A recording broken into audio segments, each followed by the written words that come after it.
Hi, today I just wanted to do a quick demo of the Gus G Fire Blackout pickup. It's a passive pickup that's connected to a BMP1, which is a Seymour Duncan preamp, and it's a pretty good little pickup. It has a mid-range punch with a lot of active pickups. They tend to scoop the mid-range for some reason. I'm not sure why, but this one gives you a bit more mid-range punch, which you can always EQ out before you hit the amp if you so choose. So I'm going to turn the mic off and just run through a couple of little things so you can hear what this pickup sounds like, and let's give it a go.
Okay, well, there you have it.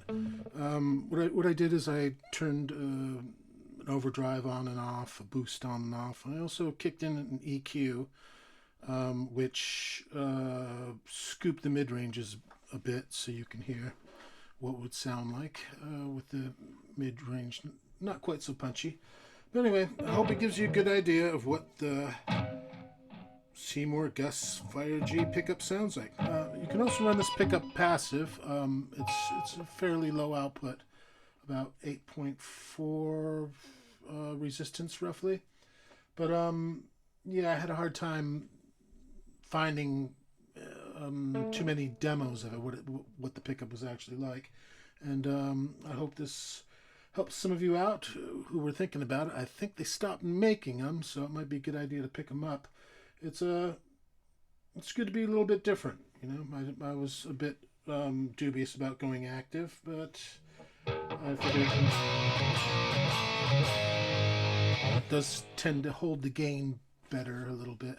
And I also have other guitars with passive pickups. So yeah, there you go, the Gus Fire G, and I was running into THU over loud. That and it just sounds great. It's a great little amp simulator there.